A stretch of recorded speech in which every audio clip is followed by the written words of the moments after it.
Aarav. रिवॉन for revenge एक काल्पनिक कथा है। इस कहानी में प्रस्तुत सभी पात्र, घटनाएं और स्थान पूरी तरह से लेखक की कल्पना का परिणाम है, किसी भी वास्तविक घटना, व्यक्ति, जाति, संस्कृति या समाज से जुड़ी हुई नहीं है। इस कहानी का उद्देश्य केवल मनोरंजन और शिक्षा है। हम किसी भी प्रकार की धार्मिक, सांस्कृतिक या सामाजिक भावनाओं को ठेस पहुंचाने का उद्देश्य नहीं रखते हैं। यदि किसी श्रोता को इस कहानी में कोई अंश अनुचित या असंगत प्रतीत हो, तो कृपया इसे काल्पनिक और मनोरंजन के रूप में ले। इस कहानी का श्रेय पूरी तरह से लेखक को जाता है। कहानी प्रस्तुति में हमारा एक भी श्रेय नहीं है, हम बस कहानी को आवाज देते हैं। अब आगे। माननीय बनराज एक सन्यासी है जिसका कोई निश्चित निवास नहीं है और वह अपने ठिकाने के बारे में भी गुप्त रहते हैं। अगर वे दोनों मौजूद होते तो हमारी सफलता की संभावना बहुत अधिक होगी। मणिकांत की भावुक आवाज सुनकर सभी के मन में कंपन हुआ। माननीय दुर्गादास और माननीय बनराज, उनके शब्दों से ही पता चल गया कि वे दिव्या पारगमन क्षेत्र के ऊपर के विशेषज्ञ थे, लेकिन ये असीम दायरे तक नहीं पहुंचा था। उनके साथ अंतहीन दुनिया का आत्मविश्वास बहुत अधिक होगा। यद्यपि निम्न स्तरीय मार्शल कलाकार दो दुनियाओं के बीच एक महान युद्ध में जबरदस्त प्रभाव डाल सकते हैं, लेकिन उच्च स्तरीय लड़ाकू शक्ति निर्णायक कारक थी जो युद्ध की दिशा निर्धारित करती थी। यदि भयंकर आंधी दुनिया में पवन सम्राट नहीं होता, तो अंतहीन दुनिया भी भयंकर आंधी दुनिया से इतनी भयभीत नहीं होती। पवन सम्राट अकेले ही संपूर्ण अंतहीन दुनिया को खत्म कर सकता था। ऐसी लड़ाकू शक्ति ने लोगों को निराश कर दिया। यह पहली बार था जब आरव ने सुना कि अंतहीन दुनिया में अभी भी ऐसे दो विशेषज्ञ मौजूद हैं। वो बहुत उत्सुक होने से खुद को रोक नहीं सका। यदि अंतहीन दुनिया में वास्तव में 5 शिखर दिव्या पारगमन क्षेत्र विशेषज्ञ होते, तो कमोबेश उसमें कुछ आत्मरक्षा शक्ति अवश्य होती। इस बारे में बात करते हुए आरव को अचानक एक बात याद आ गई। एक निचली छोटी सी दुनिया में, हर दुनिया में एक क्षेत्र अधिपति होता था। पवन सम्राट स्वाभाविक रूप से भयंकर आंधी दुनिया का क्षेत्र अधिपति था। आरव इतने लंबे समय तक अंतहीन दुनिया में रहा था, लेकिन उसे नहीं पता था कि यह अंतहीन दुनिया का क्षेत्र अधिपति कौन है। क्या यह संभव है कि वो इन दुर्गादास और बनराज में से एक है? इन वर्षों में माननीय दुर्गादास के अधिकांश समय वन में बीता। साथ ही मुझे नहीं पता कि वो कौन से काम में व्यस्त है। अब जब इतनी बड़ी घटना घट गई है, तो वो बिना मदद किए उदासीनता से देख नहीं सकते, है ना? महालक्ष्मी ने कहा। हाँ, माननीय दुर्गादास हमेशा ही झगड़े के दृश्यों से दूर रहता है, लेकिन इस बार की घटना पूरी अंतहीन दुनिया की सुरक्षा से जुड़ी है। अगर वो युद्ध की पूर्व संध्या पर हमें छोड़ देगा, तो दिल को बहुत ठंड लग जाएगी, मणिकांत ने कहा। ठीक इसी समय एक वृद्ध व्यक्ति की धीमी आवाज सुनाई दी, जो पूरे मुख्य हॉल में गूंज रही थी। तुम बदमाश हो, दिन भर लोगों की पीठ पीछे बातें करते रहते हो। कोई आश्चर्य नहीं कि ये बूढ़ा आदमी, मैं हमेशा छींकता रहता हूं। अछू, ये कहते ही उस बूढ़े को छींक आ गई। ये आवाज सुनकर सभी ने अंदाजा लगाया कि कौन आया है। ये बूढ़ा दुर्गादास के अलावा कौन हो सकता है? ये वाकई शैतान की बात थी। एक बूढ़ा आदमी फटे पुराने भांग के कपड़े पहने हुए इस तरह धीरे धीरे मुख्य हॉल में आया, बिल्कुल एक आम बूढ़े की तरह। जब सम्मान की सीटों पर बैठे 4 लोगों ने इस बूढ़े को देखा, तो उन्होंने एक दूसरे को देखा और सभी बेहद उत्साहित हो गए। इस बूढ़े आदमी की शक्ल देखकर सभी के दिमाग में एक अजीब सी हलचल मच गई। हा, माननीय दुर्गादास, ये तो तुम ही हो। माननीय दुर्गादास को देखते ही नीलभानु ने कहा। वो जोर से हंसा। माननीय दुर्गादास, आप आखिरकार सही समय पर वापस आ गए, वरना हमें से कुछ लोग वाकई इस स्थिति का सामना नहीं कर सकते, मणिकांत ने कहा। महालक्ष्मी और परशुराम ने कुछ नहीं कहा, लेकिन इन चारों लोगों के व्यवहार ने वास्तव में माननीय दुर्गादास को थोड़ा बहुत श्रेष्ठ बताया। और इन लोगों ने ये नहीं देखा कि इस समय आरव अभी भी बहुत सदमे में था और बहुत लंबे समय तक होश में नहीं आया। जब दुर्गादास अंदर आया, तो उसकी नजर अनजाने में आरव पर पड़ी और उसने एक हल्की मुस्कान भी दी। आरव अवाक रह गया, क्योंकि उसने इस बूढ़े को पहले भी देखा था। यह बूढ़ा आदमी कोई और नहीं बल्कि वही स्टॉल विक्रेता बूढ़ा दुर्गादास था, जिससे आरव को शहर के निचले इलाके में सामना हुआ था। इस बिंदु पर आरव लगभग पुष्टि कर सकता था कि दुर्गादास निश्चित रूप से अंतहीन दुनिया का अधिपति था। आरव की समझ बहुत तेज थी। वो थोड़ा बहुत महसूस कर सकता था कि इस दुर्गादास के शरीर से निकलने वाली शक्ति मणिकांत तिकड़ी की शक्ति से भी अधिक शक्तिशाली थी। केवल एक दुनिया का शासक ही दुनिया की नियति को इकट्ठा करके इस हद तक पहुंच सकता है। बहुत संभावना है दुर्गादास पहले ही आधे कदम असीम क्षेत्र में पहुंच चुका है और अब सिर्फ एक अंतिम कदम की दूरी पर था। मणिकांत तिकड़ी ने वास्तव में खुद को जूनियर माना। ऐसा लगता है कि इस दुर्गादास की वरिष्ठता कोई साधारण किस्म की बड़ी बात नहीं थी। आओ, कोई बाएं हाथ की तरफ बीच में माननीय दुर्गादास के लिए एक सीट जोड़ दो, परशुराम ने निर्देश दिया। दुर्गादास ने हाथ हिलाया और कहा, इतना परेशान होने की जरूरत नहीं है। मैं, ये बूढ़ा आदमी, बहुत सी चीजों के पीछे इतना खास नहीं हूं। मैं बस यही बैठ जाता हूं। जवान दोस्त, हम फिर से मिले। माफ करना, उस समय परिचित होना ठीक नहीं था। जब ये शब्द निकले तो सबके चेहरे बदल गए। माननीय दुर्गादास वास्तव में आरव को जानता था। सभी दिव्य पागमन क्षेत्र विशेषज्ञ मौजूद थे।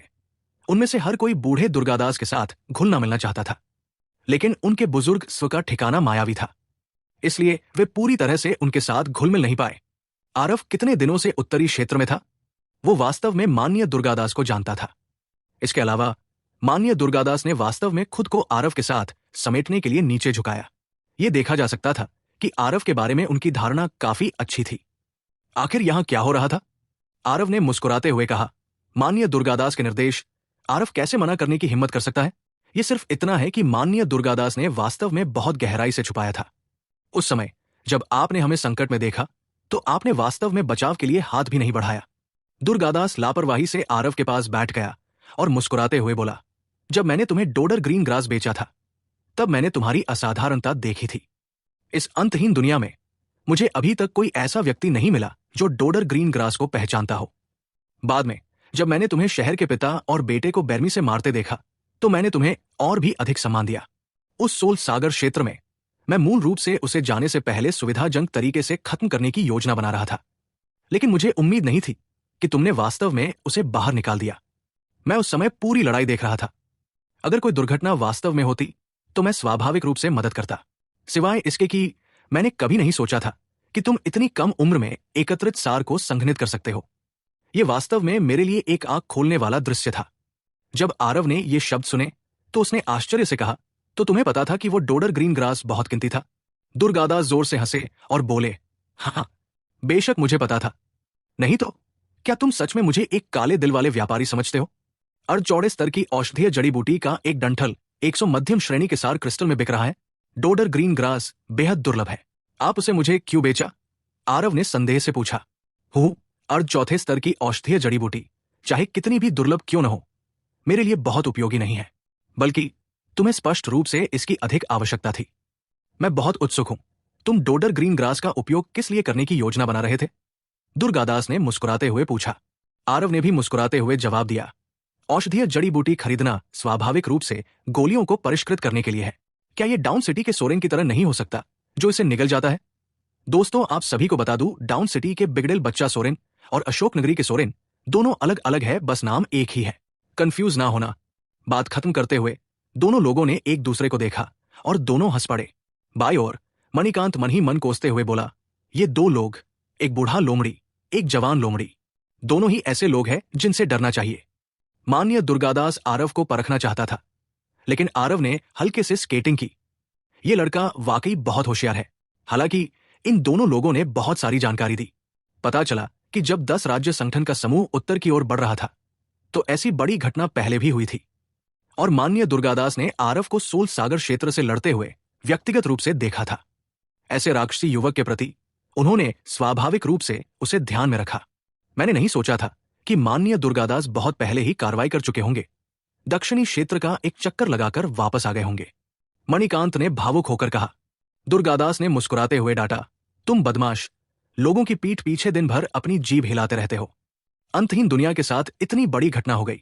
मैं, ये बूढ़ा आदमी, दूसरों की परवाह किए बिना केवल अपने बारे में कैसे सोच सकता हूं? दक्षिणी क्षेत्र की इस यात्रा में मैंने न केवल कुछ जानकारी ली, बल्कि बूढ़े बनराज को भी यहां खींच लाया। वो बूढ़ा बदमाश पहले तो संन्यास छोड़ने को तैयार नहीं था। मेरे द्वारा पीटे जाने के बाद आखिरकार उसने हार मान ली, दुर्गादास ने लापरवाही से कहा। लेकिन जब सभी ने इसे सुना तो वे चुपके से घबरा गए। माननीय बनराज दिव्या पागमन क्षेत्र का एक बेहतरीन विशेषज्ञ था। बूढ़े दुर्गादास ने वास्तव में उसे अपनी मर्जी से पीटा। बूढ़ा बनराज, तुम अभी भी बाहर नहीं आ रहे हो?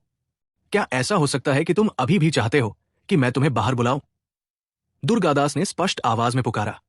एक बहुत दुबला-पतला बूढ़ा आदमी सबके सामने आया। वो स्वाभाविक रूप से माननीय बनराज था, जिसके बारे में हर कोई बात कर रहा था। दुर्गादास ने मुस्कुराते हुए आरव से कहा, दोस्त, देखो मत बूढ़ा बनराज कितना विनम्र है। उसकी ताकत बहुत अच्छी है और उन तीनों से भी ज्यादा होनी चाहिए। बस उसका स्वभाव आलसी है और वो धर्मनिरपेक्ष मामलों में हाथ डालने को तैयार नहीं था। इसलिए उसने दक्षिणी क्षेत्र में एकांत जगह ढूंढी और वहां चुपचाप रहने लगा। आरव ने थोड़ा सिर हिलाया। एक घुमंतुक साधक के लिए ऐसे क्षेत्र में साधना करना वास्तव में आसान नहीं था। बूढ़ा बनराज भी बहुत इच्छुक नहीं लग रहा था। वो बस दुर्गादास के पास बैठ गया और शुरू से अंत तक कुछ नहीं बोला। दुर्गादास को कोई आपत्ति नहीं हुई और उसने सभी से कहा, ठीक है, सभी लोग चर्चा करते रहें जैसा कि आप सभी को करना चाहिए। हम बूढ़ों की चिंता मत करो। उसके ऐसा कहने पर सभी को नहीं पता था कि चर्चा कैसे करनी है, लेकिन रंजीत ने हार नहीं मानी और दुर्गादास से पूछा, माननीय दुर्गादास, आपने दक्षिणी क्षेत्र की यात्रा की, क्या उन्होंने वास्तव में 5 चोटी दिव्य पागमन क्षेत्र विशेषज्ञों को भेजा है? दुर्गादास ने सिर हिलाया और कहा, यह सही है। इस बार लौटने से पहले मैंने स्वर्गीय आकाश क्षेत्र का दौरा किया था और 5 में से एक के साथ लगभग मारपीट हो गई थी। फिर क्या? इसके साथ किसी को भी इस जानकारी की प्रामाणिकता पर संदेह नहीं रहा है। बाद में हम में से हर कोई एक दूसरे से सावधान हो गया, इसलिए ये लड़ाई नहीं हुई। दुर्गादास ने बहुत उदासीनता से कहा, लेकिन दूसरों को सुनकर अलग ही अनुभूति हुई। दुर्गादास की बात सुनकर मणिकांत भी शांत नहीं बैठ सका और पूछा, दूसरी तरफ के शिखर दिव्य पागमन क्षेत्र में क्या वाकई कोई ऐसा था जो बूढ़े दुर्गादास को धमका सके? दुर्गादास की ताकत वहां मौजूद हर किसी को साफ दिख रही थी, इसलिए जिस तरह से इन लोगों ने इसे देखा, दुर्गादास ही उनका सबसे बड़ा भरोसा था।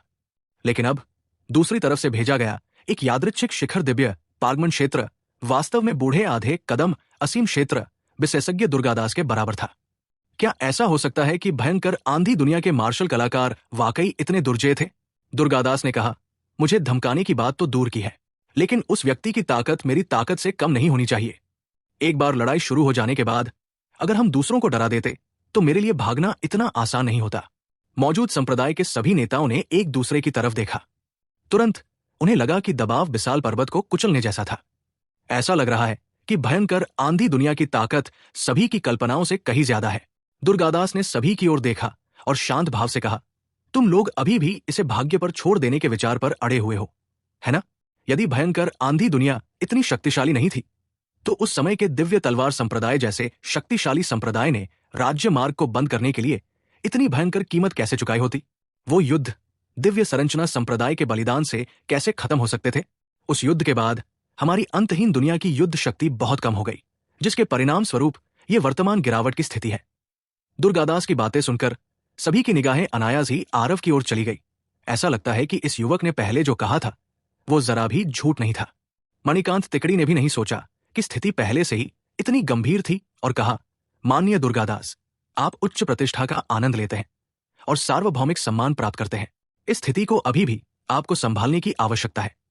बहुत स्पष्ट रूप से उपस्थित लोगों के बीच नायकों के समूह का नेतृत्व करने के लिए दुर्गादास से अधिक उपयुक्त कोई नहीं था। कौन जानता था कि दुर्गादास मुस्कुराए और सिर हिलाते हुए बोले, मैं ये बूढ़ा आदमी आलसी होने का आदी हूं। मैं नेता कैसे हो सकता हूं? मणिकांत, तुम अनुभवी और समझदार हो और ये जिम्मेदारी ले सकते हो। हालांकि ये बूढ़ा आदमी, मैं सबसे पहले गंदी बातें कहूंगा। मैं आमतौर पर बहुत ज्यादा परेशान नहीं होता, लेकिन अगर कोई इस तरह के समय में लोगों को ठोकर मारने की हिम्मत करता है तो ये बूढ़ा आदमी, मैं सबसे पहले उसका सफाया कर दूंगा। दुर्गादास के शब्दों में हत्या की मंशा नहीं थी। ऐसा लग रहा था कि वे दिल से दिल की बात कर रहे थे। लेकिन इसे सुनकर सभी को ठंड लग गई। तब मणिकांत ने कठिनाई से कहा, माननीय दुर्गादास, मैं। दुर्गादास ने उसे बीच में टोकते हुए कहा, इस समय मना मत करो। ये बोझ तुम्हें ही उठाना है, तुमसे अधिक योग्य कोई नहीं है। इस बूढ़े आदमी, मुझे अभी और भी काम करने हैं। नीलभानु और महालक्ष्मी, तुम दोनों को अपनी पूरी शक्ति से मणिकांत का साथ देना है। इस समय संप्रदायों के बारे में कोई विचार मत रखो। यदि अंतहीन दुनिया चली गई तो तुम्हारी दांव शिक्षाएं भी स्वाभाविक रूप से चली जाएंगी। तीनों लोगों के चेहरे गंभीर हो गए और उन्होंने गंभीर स्वर में इसे स्वीकार कर लिया। दुर्गादास ने सिर हिलाया, लेकिन फिर उसने आरव की ओर देखा और कहा, छोटे भाई आरव, मुझे आश्चर्य है कि वर्तमान स्थिति के बारे में तुम्हारे क्या विचार हैं? ये शब्द सुनकर सभी ने आश्चर्य से आरव की ओर देखा। मणिकांत वो व्यक्ति था जिसे दुर्गादास ने व्यक्तिगत रूप से समग्र स्थिति की जिम्मेदारी लेने के लिए अनुशंसित किया था। उसने मणिकांत की राय नहीं पूछी, बल्कि उसने वास्तव में एक जूनियर की राय मांगी। इसके अलावा जो लोग ध्यान दे रहे थे, उन्होंने देखा कि दुर्गादास ने वास्तव में आरव को छोटा भाई आरव कहकर संबोधित किया था। इस बारे में कुछ कहानियां होनी चाहिए थी जो उन्हें नहीं पता थी। क्या ऐसा हो सकता है कि दुर्गादास ने पहले से ही आरव को बातचीत करने के लिए समान माना हो? आरव भी दंग रह गया और बोला, माननीय दुर्गादास, ये उचित नहीं है ना? आरव वास्तव में आज इन लोगों को भयंकर आंधी दुनिया की ताकत के बारे में बताने और दुश्मन को कमतर न आंकने की योजना बनाने के लिए आया था। जहां तक रणनीति बनाने और सलाह देने की बात है, तो उसने ज्यादा बात करने की योजना नहीं बनाई थी। इतने सारे दिव्य पारगमन क्षेत्र विशेषज्ञ मौजूद थे, हस्तक्षेप करने की बारी उसकी कैसे हो सकती थी? बस उसे उम्मीद नहीं थी कि दुर्गादास वास्तव में उसकी राय पूछने वाला पहला व्यक्ति होगा। कुछ भी अनुचित नहीं। उन्हें भयंकर आंधी दुनिया के बारे में बिल्कुल भी जानकारी नहीं है। उन्हें बोलने देना भी अंधाधुंध गोली चलाने के समान है। आप आगे बढ़िए और बोलिए। मैं देखता हूं कौन कुछ बोलने की हिम्मत करता है, दुर्गादास ने शांत भाव से कहा। सच में बहुत से लोग थे जो मन ही मन नाराज थे, और जब आरव कुछ देर में बोलेगा तो वे उनकी गलतियां निकालने की योजना बना रहे थे। अब जब दुर्गादास ने ऐसा कहा तो इन लोगों ने तुरंत उन शब्दों को अपने पेट में डाल लिया। आरव ने अपना सिर हिलाया। वो कोई शर्मीला और संकोची व्यक्ति भी नहीं था। चूंकि दुर्गादास उसे बहुत मानते थे, इसलिए वो भी मना नहीं करेगा। ठीक है, चूंकि माननीय दुर्गादास ये आरव को बहुत मानता है, इसलिए मैं कुछ और शब्द कहूंगा। आप सुने या न सुने, ये सब पर निर्भर करता है, आरव ने कहा। आरव ने खड़े होकर दूसरों की परवाह किए बिना कहा, मेरे विचार से भयंकर आंधी दुनिया के कई फायदे हैं, जिसका मुकाबला हम नहीं कर सकते। सबसे पहले उन सभी का एक ही विश्वास है, और वो है पवन सम्राट। बंगनी महल का समूह कई पीढ़ियों के बाद भी पवन सम्राट के प्रति वफादार और समर्पित है। इससे बहुत कुछ निष्कर्ष निकाला जा सकता है। इस बिंदु के कारण वे एक एकीकृत शासन प्राप्त कर सकते हैं। तुलना में हम ढीली रेत के ढेर हैं। दूसरे, भयंकर आंधी दुनिया के मार्शल कलाकारों की सामूहिक युद्ध शक्ति हमसे अधिक है। यदि हम नजदीकी युद्ध उलझे तो हमें निश्चित रूप से बहुत नुकसान होगा। तीसरे, हालांकि दक्षिणी डोमेन के संसाधनों की तुलना उत्तरी डोमेन से नहीं की जा सकती है, लेकिन ये भयंकर आंधी दुनिया की तुलना में बहुत बेहतर है। इन संसाधनों के साथ भयंकर आंधी दुनिया के मार्शल कलाकारों की ताकत एक स्तर तक बढ़ सकती है। चौथे, भयंकर आंधी दुनिया की उच्च स्तरीय युद्ध शक्ति हमसे कहीं अधिक मजबूत है। जहां तक मुझे पता है, भयंकर आंधी दुनिया के पूर्ण यानी कि शिखर दिव्य पारगमन क्षेत्र के विशेषज्ञ केवल 5 लोग नहीं हैं। क्या आपका मतलब है कि ये 5 केवल मोहरा है? मणिकांत ने चौंक कर कहा। आरव ने सिर हिलाया और कहा, जहां तक मैं जानता हूं, भयंकर आंधी दुनिया के शिखर दिव्य पारगमन क्षेत्र के मार्शल कलाकारों में 7 लोग हैं। कुछ घुमक्कड़ और कुछ एकांत में रहने वाले बूढ़े राक्षसों को मिलाकर मेरा अनुमान है कि ये संख्या 10 लोगों से कम नहीं होगी। जहां तक इन 10 लोगों में से कितनों में माननीय दुर्गादास के स्तर की ताकत है, मैं पुष्टि नहीं कर सकता। इन लोगों की भयंकर आंधी दुनिया के बारे में समझ बढ़ती गई, और उन्होंने और भी अधिक महसूस किया कि अंतहीन दुनिया के लिए भयंकर आंधी दुनिया को हराना बहुत ही निराशाजनक था। आरव सिर्फ शब्दों की बौछार नहीं कर रहा था।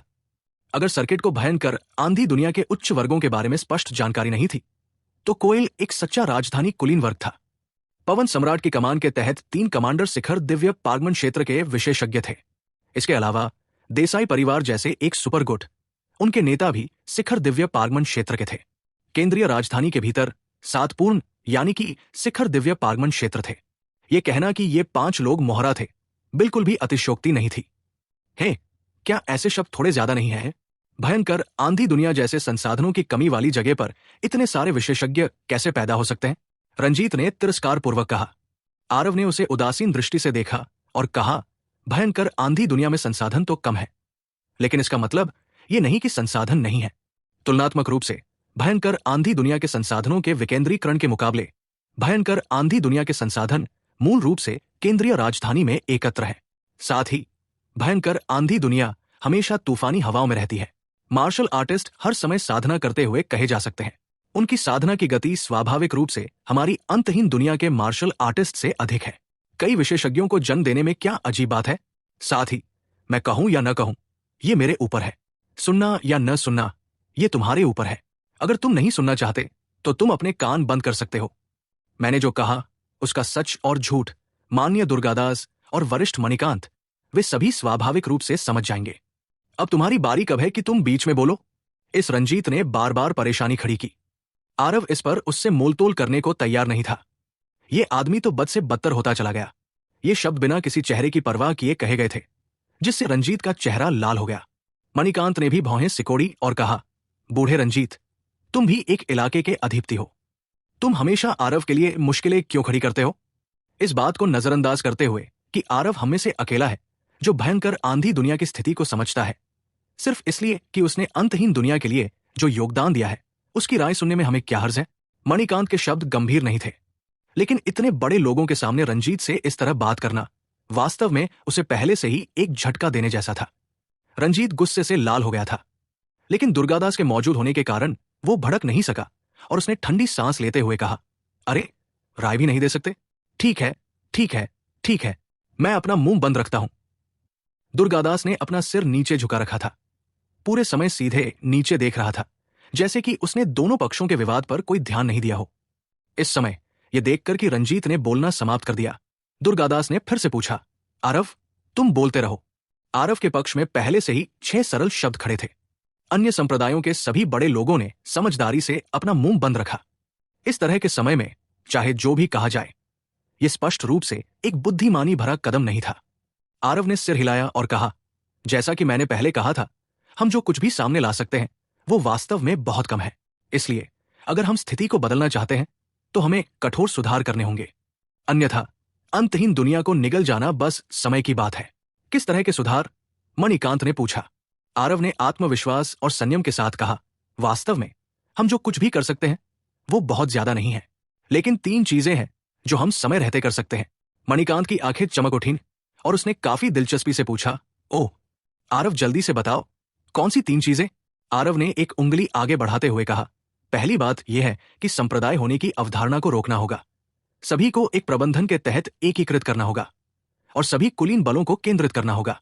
प्रत्येक अपनी अपनी लड़ाइयों से लड़ेगा, लेकिन उसे आसानी से नहीं तोड़ा जा सकता। हमें यह जानना चाहिए कि भयंकर आंधी दुनिया के मार्शल कलाकार नश्वर दुनिया की सेना के समान हैं, जिनके पास अत्यंत भयावह युद्ध शक्ति है। आरव ने दूसरी उंगली आगे बढ़ाते हुए कहा, दूसरी बात यह है कि हमें अपने मार्शल आर्टिस्ट की ताकत बढ़ानी है। हमारी अंतहीन दुनिया का सबसे बड़ा फायदा प्रचुर संसाधन है। इसके अलावा रसायन विद्या के कौशल का स्तर भयंकर अंतहीन दुनिया से एक स्तर से भी ज्यादा ऊंचा है, और ये संसाधन विभिन्न महान संप्रदायों के हाथों में है। अब ये संसाधन उस समय पर पहुंच गए हैं जब इनका सही इस्तेमाल किया जाना चाहिए। मार्शल आर्टिस्ट की ताकत बढ़ाने के लिए इनका इस्तेमाल करना एक अहम कदम होगा। इसके अलावा विभिन्न महान संप्रदायों को अभी भी कुलीन शिष्यों का चयन करना है, उन्हें इकट्ठा करना है और उनका काफी विकास करना है। इन लोगों में स्पष्ट रूप से सुधार की बहुत गुंजाइश है। कुल मिलाकर यह मुद्दा उन सभी संसाधनों का तर्कसंगत उपयोग करना है जिनका उपयोग किया जा सकता है, ताकि हमारी अंतहीन दुनिया मार्शल आर्टिस्ट की ताकत को अधिकतम सीमा तक बढ़ाया जा सके।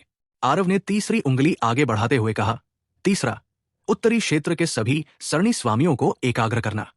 यद्यपि वर्तमान अंतहीन दुनिया के गठन पथ मानक दिव्य संरचना संप्रदाय के समय से कमतर है, फिर भी हमारे गठन पथ मानक भयंकर आंधी दुनिया की तुलना में बहुत अधिक है। युद्ध में व्यू संरचनाओं के समर्थन से ये मार्शल कलाकारों की शक्ति को सबसे बड़ी सीमा तक उन्मुक्त कर सकता है। इस बिंदु का हमें अच्छी तरह से उपयोग करना होगा। आरव के शब्द सहजता और धारा प्रवाह रूप से बह निकले। दुर्गादास ने थोड़ा सिर हिलाया। स्पष्ट रूप से वो आरव के 3 विचारों से बहुत प्रसन्न था। जब मणिकांत ने सुना तो उसके चेहरे पर भी अचानक प्रकाश देखने का भाव प्रकट हुआ। हालांकि इन संप्रदायों के बड़े लोगों के चेहरे इतने अच्छे नहीं थे। आरव के काम करने का तरीका एक जैसा था जैसे वे सभी अपने संप्रदाय की सभी दान शिक्षाओं को त्याग देते हैं। भविष्य में इस उत्तरी क्षेत्र में केवल एक ही विशाल संप्रदाय होगा। ये सभी लोग अपने अपने संप्रदायों में मनमाने तरीके से काम करने वाले लोग थे, लेकिन भविष्य में उन्हें दूसरों के सहायक बनना पड़ेगा। ऐसा बदलाव उन्हें अस्वीकार्य था। माननीय दुर्गादास, हम इस तरह से काम करने के लिए बिल्कुल भी सहमत नहीं हो सकते। हमारे आकाशीय किरण संप्रदाय की विरासत में पहले से ही कई हजार साल का इतिहास है। क्या इसे इस तरह से मिटा दिया जाएगा? आकाशीय किरण संप्रदाय के पुराने पूर्वज ने चिल्लाते हुए तुरंत विरोध किया।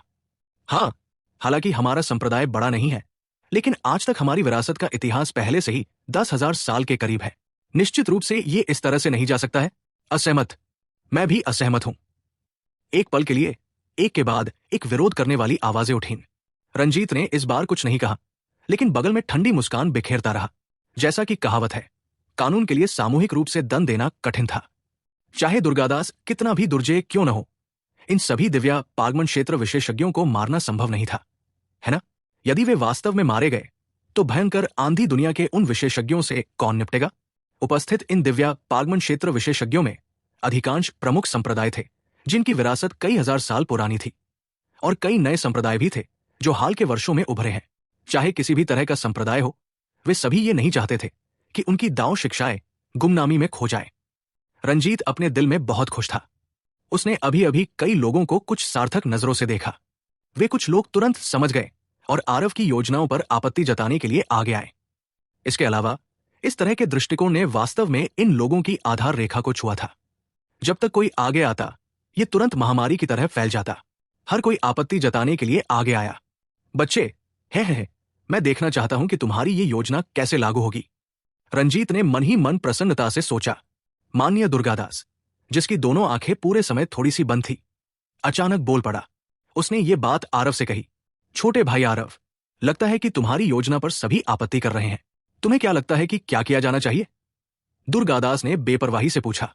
रंजीत के दृष्टिकोण से ये शब्द दुर्गादास के समझौता करने के निर्णय के समान थे। उन्हें उम्मीद थी कि आरव पहले कहे गए शब्दों को वापस ले लेगा। रंजीत मन ही मन बहुत प्रसन्न था। देखो, इस लड़के को कैसे बेलगाम हो रहा है, इस बूढ़े आदमी से लड़ते हुए। तुम अभी भी थोड़े अनुभवहीन हो। बस इतना कि आरव ने जिस तरह से इन शब्दों को सुना, उसका एक और अर्थ था। आरव ने मुस्कुराते हुए कहा, दुनिया खतरे में है, इसलिए जो भी खुद के बारे में सोच रहा है, बस मार दो और बात खत्म। हाँ। दुर्गादास अचानक ठहाका लगाकर हंसने लगे और बोले, कितनी अच्छी कड़ी सजा है। एक क्षण पहले हजारों मील तक बादल नहीं थे, अगले ही पल तेज तूफान आ गया। दुर्गादास के जोर से हंसने के बाद मुख्य हॉल के अंदर अचानक स्थिति बदल गई। एक भयानक दबाव ने सभी को घेर लिया और इस दबाव का केंद्र ठीक रंजीत था। जब आरव ने इस दबाव को महसूस किया तो उसने अनजाने में चुपके से अपना सिर हिला दिया। दुर्गादास वास्तव में अंतहीन दुनिया के क्षेत्र स्वामी होने के योग्य थे। ये शक्ति संभवतः पहले से ही असीम क्षेत्र की दहलीज में आधा पैर घुस चुकी थी। उसे बस स्वर्गीय क्लेश के आने का इंतजार करना था और फिर दुर्गादास शून्य को चकनाचूर कर दिव्य क्षेत्र में चढ़ने में सक्षम हो जाएगा। सिवाय इसके कि इस स्वर्गीय क्लेश को पार करना इतना आसान नहीं था। लापरवाही का एक पल भी नष्ट हो जाता है और व्यक्ति का दाव नष्ट हो जाता है। जब रंजीत ने इस दबाव को महसूस किया तो उसके चेहरे पर अचानक से परिवर्तन आ गया। माननीय दुर्गादास, आप यहां क्या करने की कोशिश कर रहे हैं? दुर्गादास ने कुछ भी स्पष्ट नहीं किया। धीरे से हाथ उठाकर सीधे रंजीत की ओर मारा। रंजीत ने अपने दांत पीसते हुए क्रूर नजर से कहा, बूढ़े दुर्गादास, मैं तुमसे लड़ूंगा। जब उसने ये कहा तो रंजीत ने भी जवाबी हमला करने की कोशिश की। फिर भी ये सब व्यर्थ था। एक आधे कदम असीम क्षेत्र विशेषज्ञ के सामने नवे स्तर के दिव्य पागमन रंजीत एक भी वार नहीं झेल सका। धमाका! रंजीत का शरीर दीवार से जोर से टकराया और कमजोर होकर नीचे गिर गया। वो पहले ही मर चुका था। सभी के चेहरे पर भय का भाव था। वे अविश्वास से दुर्गादास को देख रहे थे। वे सभी जानते थे कि दुर्गादास बहुत शक्तिशाली था, लेकिन कभी नहीं पता था कि वो वास्तव में इस हद तक अदम्य था। दुर्गादास ने कई वर्षों से सभी के सामने अपनी ताकत का प्रदर्शन नहीं किया था। उसकी ताकत की अटकलों के बारे में यह भी केवल अफवाह थी। आज दुर्गादास को रंजीत को एक हथेली में मारते हुए देखने के बाद ही उन्हें पता चला कि दुर्गादास की ताकत कितनी भयानक थी। नवे स्तर का दिव्य पारगमन क्षेत्र पहले से ही इस दुनिया में एक अत्यंत दुर्जेय अस्तित्व था, लेकिन वो वास्तव में दुर्गादास की एक भी चाल से बच नहीं पाया। एक आवाज आई, इस समय आप सभी वास्तव में अभी भी भाग्यशाली हैं। हमको आप सबकी जरूरत है, लेकिन इसलिए केवल उकसाने वाले को मर दिया। हाँ, प्रत्येक के अपने अपने गुप्त उद्देश्य है। वास्तव में जीवन और मृत्यु का पता नहीं है। छोटे भाई आरव ने आप लोगों के लिए एक रास्ता प्रकाशित किया, लेकिन आप सभी परिणामों की अनदेखी करने और आगे बढ़ने पर अड़े हुए हैं। इस समय रंजीत अभी भी अपने निजी लाभ के लिए जनता को गुमराह करना चाहता है। मरने के योग्य था। मुख्य हॉल में सन्नाटा था। दुर्गादास का खंडन करने के लिए कोई भी बाहर आने की हिम्मत नहीं कर रहा था। दुर्गादास ने आगे कहा, हम आज यहां एंडलेस एलायंस की स्थापना करेंगे। मणिकांत एलायंस प्रमुख का पद संभालेंगे। नील भानु और महालक्ष्मी उपगठबंधन प्रमुखों के पद संभालेंगे। रंजीत को मारने का मतलब ये नहीं है कि आप सभी को गठबंधन में शामिल होने के लिए मजबूर किया जाए। अगर आपको लगता है कि आप केवल अपने बारे में सोच सकते हैं और दूसरों की उपेक्षा कर सकते हैं, तो बेझिझक शामिल न हो, लेकिन आपके संप्रदाय को उत्तरी भूमि से हटना होगा। दुर्गादास का स्वर अचानक नरम हो गया और उसने कहा, एंडलेस एलायंस की स्थापना का मतलब ये नहीं है कि आप सभी को अपने संप्रदायों की विरासत को त्यागना होगा। यदि स्वतंत्र दुनिया इस आपदा से उबर सकती है, तो आप बाद में अपने स्वयं के गुटों की स्थापना कर सकते हैं, ताकि आपकी दांव शिक्षाएं विरासत में मिल सके। यदि स्वतंत्र दुनिया पर कब्जा कर लिया जाता है, तो स्वाभाविक रूप से सब कुछ बेकार हो जाएगा। लेकिन मैं गंदी बातें कहूंगा। सबसे पहले, अगर कोई आधे अधूरे मन से बोलने की हिम्मत करता है, तो रंजीत का मौत सबसे अच्छा उदाहरण है। ठीक है, ये बूढ़ा आदमी यही तक बात करेगा। सभी को शुभकामनाएं। दुर्गादास की बातें सुनकर सभी ने आखिरकार अपना मन शांत कर लिया। जब तक वे अपने संप्रदाय की विरासत को बचाए रख सकते थे, तब तक स्वाभाविक रूप से हर बात पर चर्चा की जा सकती थी। लेकिन ये लोग ये भी जानते थे कि युद्ध के बाद उनके बीच कितने संप्रदाय अपनी विरासत को बचाए रख सकते हैं, ये हवा में ही है। हालांकि जैसा कि दुर्गादास ने कहा था, भयंकर आंधी दुनिया ने खतरनाक तरीके से हमला कर रहा है। अगर विनाशकारी दुनिया पूरी तरह से दुश्मन के हाथों में चली गई तो उनके संप्रदाय भी अब अस्तित्व में नहीं रहेंगे। इसके अलावा अगर वे इस समय पीछे हट गए तो वे उपहास का आम लक्ष्य बन जाएंगे। भले ही उनका संप्रदाय नष्ट न हुआ हो, लेकिन सुदूर उत्तरी भूमि पर पलायन करना संप्रदाय के लिए भी एक बड़ा झटका था। सुदूर उत्तरी भूमि में सार ऊर्जा विरल थी और मार्शल कलाकारों की साधना का समर्थन पूरी तरह से नहीं कर सकती थी। वहां जाकर संप्रदाय का भविष्य कैसा होगा? माननीय दुर्गादास, मेरा लालज्वाला समूह गठबंधन में शामिल होने के लिए तैयार है। इस समय नवे स्तर के एक दिव्या पागमन क्षेत्र ने सबसे पहले अपना रुख व्यक्त किया। किसी एक के आगे बढ़ने पर बाकी सभी एक के बाद एक इसमें शामिल हो गए। गठबंधन स्थापित करने का यह मामला आखिरकार तय हो गया। विशिष्ट व्यवस्थाएं। मणिकांत, आप तीनों को संभालनी है। शर्त तय करें। जो योगदान देगा उसे पुरस्कृत किया जाएगा और जो दोषी होगा उसे दंडित किया जाएगा। हर आदेश का पालन बिना चूके किया जाना चाहिए, दुर्गादास ने निर्देश दिया। मणिकांत तीनों ने हाथ जोड़कर उत्तर दिया। हां, इन तीनों लोगों ने भी दुर्गादास को बहुत समय से कार्रवाई करते नहीं देखा था। आज भी इसे देखकर वे अंदर से चौंक गए। उन तीनों के प्रसिद्ध होने से पहले दुर्गादास पहले से ही दिव्या पागमन क्षेत्र के शिखर पर थे। वर्तमान में उनकी ताकत वास्तव में पहले से ही अथाह स्तर पर पहुंच चुकी थी। दुर्गादास ने अपना सिर हिलाया और कहा, इसके अलावा इसे एक संयोग भी माना जाता है। अंतरिक्ष मीनार बहुत जल्द खुलने वाली है। इस बार आपके तीनों संप्रदायों को अपनी चीजों को बहुत ज्यादा महत्व नहीं देना चाहिए। जब तक वे 60 वर्ष से कम आयु के मार्शल आर्टिस्ट हैं, जिनमें घुमंतू साधक भी शामिल हैं, वे सभी इसमें प्रवेश कर सकते हैं। शायद इस अवसर का फायदा उठाकर हम कुछ होनहार प्रतिभाओं को खोज सकें। मणिकांत तीनों ने एक दूसरे को देखा। हालांकि वे कुछ हद तक हिचकिचा रहे थे, लेकिन वे ये भी जानते थे कि अब कंजूसी करने का समय नहीं है और वे केवल सिर हिलाकर सहमति दे सकते थे। मणिकांत तीनों को सिर हिलाते देख वे सभी संप्रदाय के नेता बहुत उत्साहित हो गए, जिससे आरव असमंजस में पड़ गया। ऐसा लगता है कि ये अंतरिक्ष मीनार कोई असाधारण जगह थी, जिस पर हमेशा से तीनों संप्रदायों का एकाधिकार था। इस बार जनता के लिए खुलने से अन्य संप्रदायों को काफी लाभ मिल सकता है। आरव भी मन ही मन दुर्गादास की प्रशंसा किए बिना नहीं रह सका।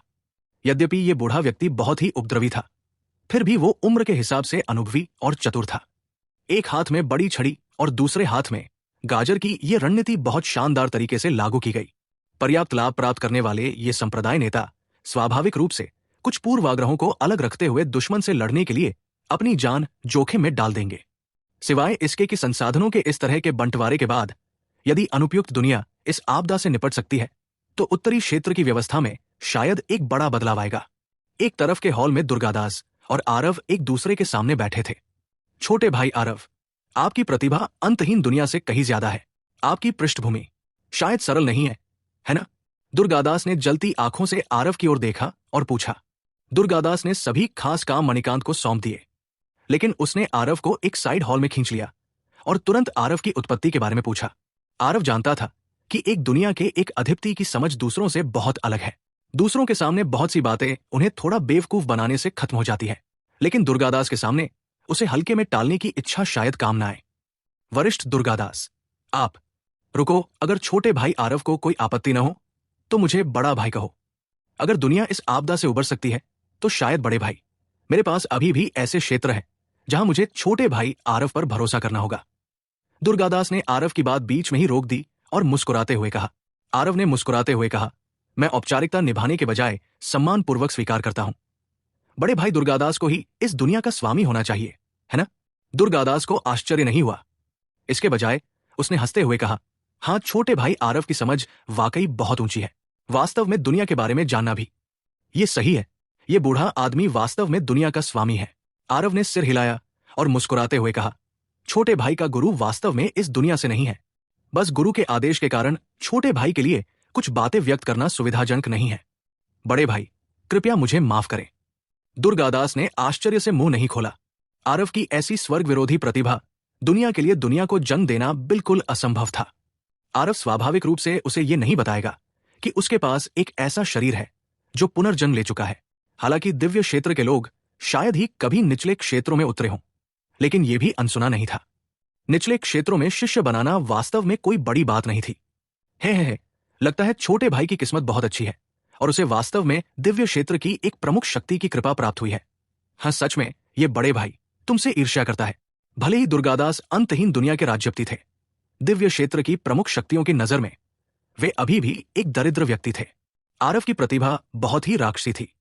दुर्गादास की दृष्टि में उनके स्वामी भी दिव्य क्षेत्र के एक पात्र होने चाहिए। बेशक कितने शक्तिशाली है, इस बारे में दुर्गादास को भी कुछ पता नहीं था।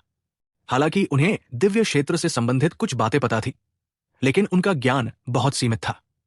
बड़े भाई ने पहले ही आधा पैर असिन क्षेत्र में रख दिया है। दिव्य क्षेत्र में चढ़ने का दिन भी दूर नहीं है। मुझसे ईर्ष्या करने की क्या जरूरत है? आरव ने मुस्कुराते हुए कहा। आधे कदम की ये दूरी स्वर्ग तक पहुंचने जितनी ही कठिन है।